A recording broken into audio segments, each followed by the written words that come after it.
ના જાય તમારે ઘેર જ આવજો, પેલા મોટા તો મોકલતો જ નહીં, બરાબર ને? ફરિયાદ બિલકુલ નહીં મળે બાપુ, મારી જવાબદારી બધી. મોટો દીકરો લાવ્યો? હા, એ નહીં આવ્યા. નહીં આવે. મિત્રો, આ વિડીયોમાં એ છે કે આ દીકરો પોતાની મમ્મીને મહિપતસિંહ ફાઉન્ડેશન અને મહિપતસિંહ બાપુની સાથે વાતચીત કરીને લેવા આવ્યો છે. થોડા દિવસ પહેલા તમે વિડીયો જોયો તો કડી કરણનગરના બાનો, આ બા જે આયા હતા.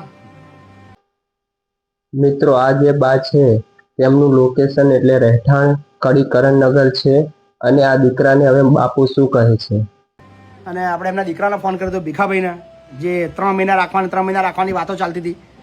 મિત્રો, જ્યારે બાપુને જોડે આ બા આવ્યા ત્યારે તેમના બંને દીકરાને વાતચીત ચાલતી હતી 3 મહિના આ બાને સંઘરવાની. હવે એમનો જે નાનો દીકરો છે એ લેવા આવી ગયો છે. શું નામ તમારું? મહેશભાઈ. મહેશભાઈ. ફાઇનલી હવે બાનો આ દીકરો તેમને લેવા આવી ગયો છે અને બાપુ એને શું કહે છે એ જરૂર સાંભળો. મોટો દીકરો લાવ્યો? હા, એ નહીં આવ્યા. નહીં આવે. નાચ કે છે ને? પગે ના મેલવા દે એમ. આ બાને જે લેવા આવ્યા તે બાનો નાનો દીકરો છે અને મોટા દીકરા વિશેની માહિતી પૂછી બાપુએ તો મોટો દીકરો તો ચોખ્ખી આવવાની ના પાડે છે અને એવું કહે છે કે હું તો ઘરમાં પગે ના મૂકવા દઉં. કોઈ ચિંતા નહીં. હું મારા મમ્મીને આખી જિંદગી રાખવા તૈયાર છું, કોઈ વારા નહીં, કશું જ નહીં, મારી જિંદગી રહેશે બસ. કોઈ વારા નહીં, સેવા કરવા તૈયાર છું. આખી જિંદગી તમારા કોઈ વારા બારા કશું જ નહીં, આખી જિંદગી એમને પાલાવાનું તો જ તમે લઈ જજો, નકર નહીં રહેવા દેજો. બસ હવે આપણે તો એ જ આશા કરીએ કે આ દીકરો જે લઈ જાય છે તે જે બોલ્યો એ રીતે પોતાના માને આ બાને સાચવે અને બાપુએ તો ચોખ્ખું કીધું કે તું સાચવી શકે તો જ લઈ જા, નહીં તો રહેવા દે.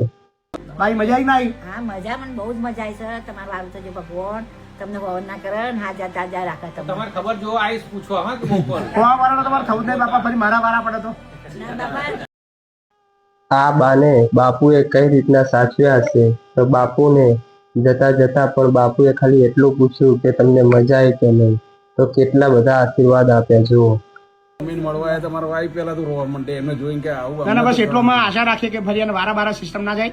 તમારે ઘેર જ આવજો, પેલા મોટા તો મોકલતો જ નહીં, બરાબર ને? ફરિયાદ બિલકુલ નહીં મળે બાપુ, મારી જવાબદારી બધી. મારે ફરીને આ પગલું ના ભરવું પડે એવું રાખજો બસ. આ ભાઈના કહીએ તમે જે બોલ્યા છો તો એ નિભાવજો અને આ બાને સાચવજો. આપણે બા જઈ રહ્યા છો બધું બા ને? હા, મજા. આવજો, ચલો. હા ને? જય શ્રી જય શ્રી કૃષ્ણ. બાપુ આ વડીલોને એવી રીતના સાચવે છે કે જ્યારે પોતાના જ મા બાપ હોય તો બાપુ માટે એક લાઈફ. પણ જે આવા દીકરાઓ છે, જે મોટો દીકરો કહેતો હતો કે મારા ઘરમાં પણ પગ ના મૂકવા દો, એવા દીકરાઓને માટે બીજું તો કંઈ નહીં, બાપુને ખાલી એટલું જ કહું કે કોન્ટેક્ટ નંબર નાખો. રાધે રાધે.